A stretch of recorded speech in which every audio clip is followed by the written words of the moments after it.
Hello students, today we will discuss about a new chapter of optics, that is fiber optics. Fiber optics की discovery कैसे हुई? After the discovery of laser, a large number of experiments were conducted on propagation of information carrying light waves through the open atmosphere.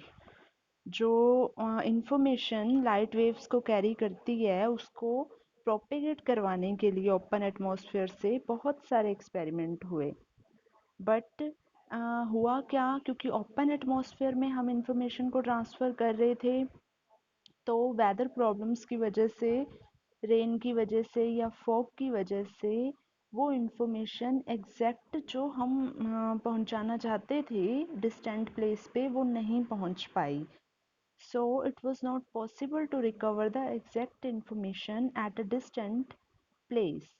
So तो क्या वहाँ से conclusion निकला कि efficient and dependable communication system की requirement है अगर हम इंफॉर्मेशन कैरिंग लाइट को ट्रांसमिट करवाना चाहते हैं. तो कोई भी इंफॉर्मेशन जो लाइट कैरी करती हो अगर हमने उसको ओपन एटमॉस्फेयर से ट्रांसमिट करवाना है तो हमें उसके लिए किसी ना किसी एटमॉस्फेयर गाइडिंग मीडियम की रिक्वायरमेंट है. This guiding medium is the optical fiber which is hair thin structure and guide the light beam from one place to another. इसी जो guiding medium को जो हमारी इंफॉर्मेशन कैरिंग लाइट वेव्स को एक place से दूसरे प्लेस पे लेके जाता है उस गाइडिंग मीडियम को हम क्या कहते हैं ऑप्टिकल फाइबर कहते हैं. और optical fibre hair thin structure है मतलब जो हमारा जितना थिन हेयर होता है उतना इसका थिन स्ट्रक्चर होता है ऑप्टिकल फाइबर का. बट इसका बेनिफिट ये होता है कि इसकी हेल्प से हम अ नंबर ऑफ सिग्नल्स को information carrying number of signals को ट्रांसमिट कर सकते हैं simultaneously from one place to another place. Recently क्या हो रहा है ऑप्टिकल फाइबर का यूज़ बहुत ज़्यादा हो रहा है क्योंकि ये बहुत सारे इंफॉर्मेशन को बहुत लार्ज डिस्टेंस तक कन्वे कर सकते हैं.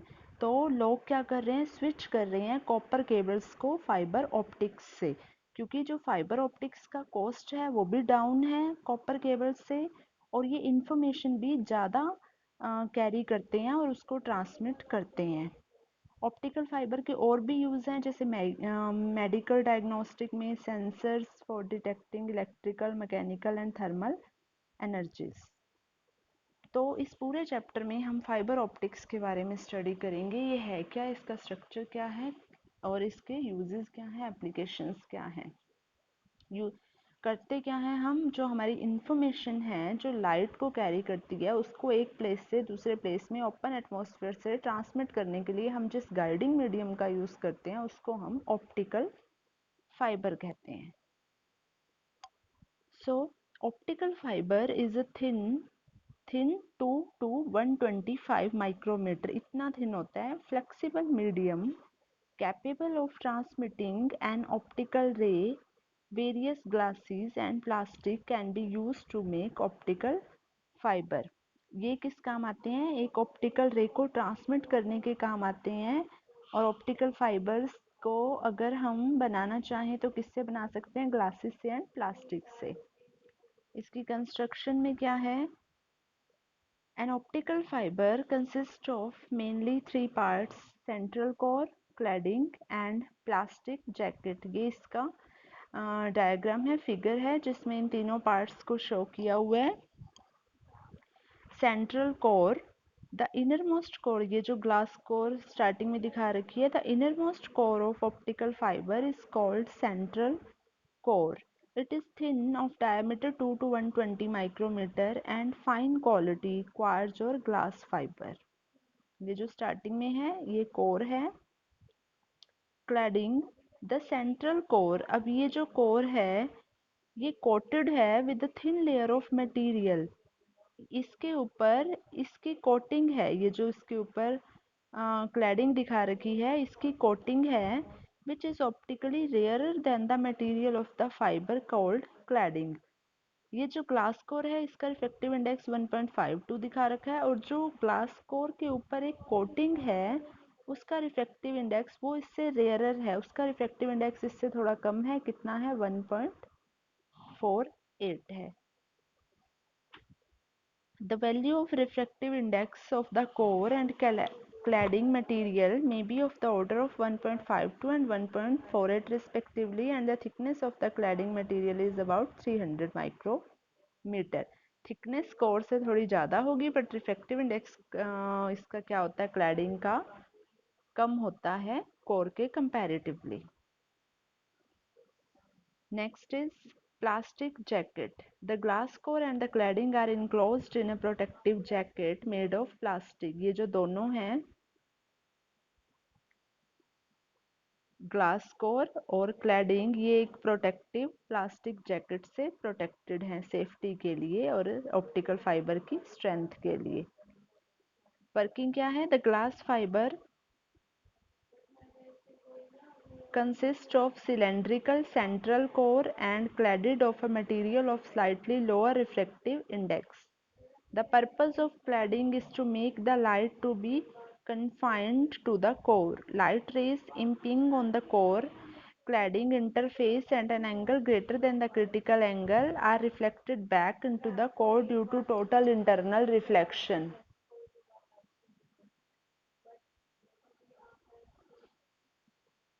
यहाँ देखिए इस फिगर में, यहाँ हमारे पास ये क्लैडिंग है और ये कोर है। कोर का रिफ्रैक्टिव इंडेक्स ज़्यादा है as comparison to cladding.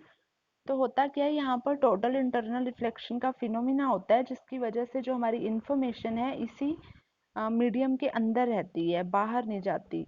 Total internal reflection का फिनोमिना के लिए जो कंडीशन है, light should travel from denser to rare. तो यहाँ आपको पता है कोर का रिफ्रैक्टिव इंडेक्स 1.52 और क्लैडिंग का 1.48।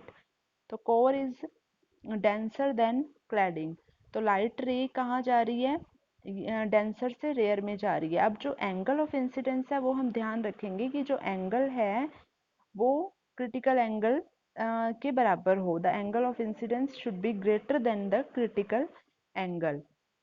ग्रेटर होगा क्रिटिकल एंगल से, तो यहाँ पर क्या होगा, टोटल इंटरनल रिफ्लेक्शन का फिनोमिना होगा और रे हमारी इसके इंटरफेस के अंदर ही रहेगी। इससे ही हमें, यहाँ से हमने इंफॉर्मेशन भेजी टोटल इंटरनल रिफ्लेक्शन से, इसके अंदर पास आउट होते हुए हमें यहाँ पर इंफॉर्मेशन मिल जाएगी। So this is about optical fiber and its construction. Next देखिए, critical angle of propagation. Figure shows the longitudinal cross section of the launch end of the fiber. launch end किसको कहते हैं हम? ये launch end है जहाँ से हम कोई भी लाइट को एंटर करवा रहे हैं फाइबर के अंदर। with the ray entering it at an angle of incidence theta. पहले हमने एक रे को यहाँ से एंटर करवाया, किस एंगल पे? थीटा एंगल पे। with respect to axis of the fiber. let mu1 mu2 क्या है? रिफ्रैक्टिव इंडेक्स हैं कोर एंड क्लैडिंग के, हमें पता है mu1 ग्रेटर होगा mu2 से। let the ray OA enters the core at its axis at point A point पे, यहाँ पर let this point be A, इस पॉइंट से ये रे एंटर कर रही है and proceed at the refractive index theta 2, और आगे जा रही है, एंगल बना रही है थीटा 2। थीटा 2 ग्रेटर देन है थीटा 1 से। The ray on reaching the core cladding surface at B again refract at B and travel in the cladding, and at C it refract once again and goes out of the fiber. यहाँ से क्या हो रहा है, जब ये first हमने रे देखी, यहाँ स्ट्राइक की, नेक्स्ट यहाँ पे गई, यहाँ से फिर क्या हुआ, कोर और क्लैडिंग का इंटरफेस अलग है, रिफ्रैक्टिव इंडेक्स अलग है, तो यहाँ से फिर से क्या होगी, ये रिफ्रैक्ट होगी, और फिर से क्लैडिंग से जब ये बाहर जा रही है फिर से रिफ्रैक्ट होकर यहाँ से क्या हो जाएगा, बाहर निकल जाएगी। कंसिडर अनदर रे। अब हम क्या करेंगे, एक अनदर रे को कंसिडर करेंगे जिसका एंगल हम अपने अकॉर्डिंग लेंगे, ताकि जो नेक्स्ट यहाँ पर जाकर एंगल ऑफ इंसिडेंस ग्रेटर हो जाए क्रिटिकल एंगल से, और जो फिनोमिना है टोटल इंटरनल रिफ्लेक्शन का वो यहाँ शो हो, ताकि जो हमारी इंफॉर्मेशन पहले बाहर चली गई थी वो इसके अंदर ही रहे, इंटरफेस के अंदर ही रहे। Consider another ray OA having angle of incidence theta. It also undergoes reflection at a, ये भी यहाँ पे रिफ्लेक्शन करेगा ए पे, जैसे लास्ट रे ने किया था, at an angle theta C in the fibre. This ray, अब ये यहाँ पे थीटा सी पे रिफ्लेक्ट होगा, तो दिस रे undergo total internal reflection eight point D, this is the point D. As mu1 greater than mu2, let us assume that angle of incident at core cladding interface is the critical angle. Let ये angle जब ये core cladding interface पे बन रहा है, इसको इन्होंने critical angle C late कर लिया। sin phi c क्या हो जाएगा, mu2 बाय mu1 हो जाएगा। और रे AD रे को क्या कहेंगे हम, critical रे कहेंगे। Any ray having angle of incidence more than theta C will not propagate in the fibre. एक क्रिटिकल एंगल हमने डिफाइन कर दिया, थीटा सी। कोई भी एंगल ऑफ इंसिडेंस अगर थीटा सी से ग्रेटर होगा तो वो रे प्रोपेगेट नहीं करेगी फाइबर से, वो आउट हो जाएगी वहाँ से। तो अगर हम ऑप्टिकल फाइबर के लिए क्रिटिकल एंगल की वैल्यू देखना चाहते हैं तो वो क्या आएगी, sine theta C is equal to 1.48 cladding का रिफ्रैक्टिव इंडेक्स है, 1.52 कोर का है, तो हमारे पास थीटा सी की वैल्यू आ गई 77 degree. Next is mode of propagation. When beam of light is made to enter an optical fiber, only those beams whose direction are having incident angle less than the critical angle are trapped inside the fiber due to internal reflection, but all such waves do not propagate along the fiber. In practice, only certain rays are allowed to propagate. These allowed directions are called mode of fibers. क्या हो रहा है हमारे पास, जब हम information को medium के अंदर भेज रहे हैं तो बहुत सारी रेज जा रही हैं, यहाँ तो हम एक ही रे को शो कर रहे हैं। अब इस मीडियम के अंदर कौन सी रे प्रोपेगेट करेगी, सिर्फ वो रे प्रोपेगेट करेगी जिनके लिए एंगल ऑफ इंसिडेंस ग्रेटर होगा क्रिटिकल एंगल से, या only those beams whose direction are having incident angle less than the critical angles theta c are trapped inside the fiber। हमें यहाँ पर जो क्रिटिकल एंगल के लिए टोटल इंटरनल रिफ्लेक्शन के लिए कंडीशन चाहिए, the angle of incidence should be greater than the critical angle, but जो डायरेक्शन है इंसिडेंट बीम्स की वो ऐसी होनी चाहिए, जो इंसिडेंट स्टार्टिंग वाला एंगल होना चाहिए वो क्रिटिकल एंगल से लेस देन होना चाहिए। क्रिटिकल एंगल से स्टार्टिंग का इंसिडेंट एंगल लेस होगा तो वो जो हमारी इंफॉर्मेशन है वो ट्रैप रहेगी फाइबर के अंदर। अब वो मोड, वो अलाउड डायरेक्शंस जिसमें हमारी इंफॉर्मेशन जाती है उसको हम कहते हैं modes of fibre. Mode of propagation means the possible number of path of light in an optical fiber। जो भी पॉसिबल नंबर हैं लाइट को प्रोपेगेट करवाने के लिए फाइबर के अंदर, उन मोड्स को, उन पाथ को हम क्या कहेंगे, मोड ऑफ प्रोपेगेशन कहेंगे। और ये जो पाथ होता है ये जिग जैग पाथ होता है। किसी भी फाइबर के अंदर जो हम मोड ऑफ प्रोपेगेशन देखते हैं वो जिग जैग होता है, जब एंगल, ये जो हमारी डायरेक्शन है इंसिडेंट एंगल लेस होना चाहिए क्रिटिकल एंगल से, सिर्फ वही इंफॉर्मेशन हमारी इसके अंदर रहेगी और वो जिस जिस रास्ते से पास आउट होगी उस रास्ते को हम मोड कहेंगे, और इसका जो पाथ है वो जिग जैग पाथ है। The number of mode allowed depend upon the ratio d by lambda. D is the diameter of the core and lambda is the wavelength of the light wave traveling in the fiber. So students, ये जो question है mode of propagation है या optical fibre का structure है, या हमने critical angle के बारे में देखा, ये आपके एग्जाम के पॉइंट ऑफ व्यू से शॉर्ट क्वेश्चंस में से हैं। लार्ज क्वेश्चंस हम नेक्स्ट लेक्चर में डिस्कस करेंगे। This is all about optical fiber and its structure, mode of propagation and critical angle. Thank you.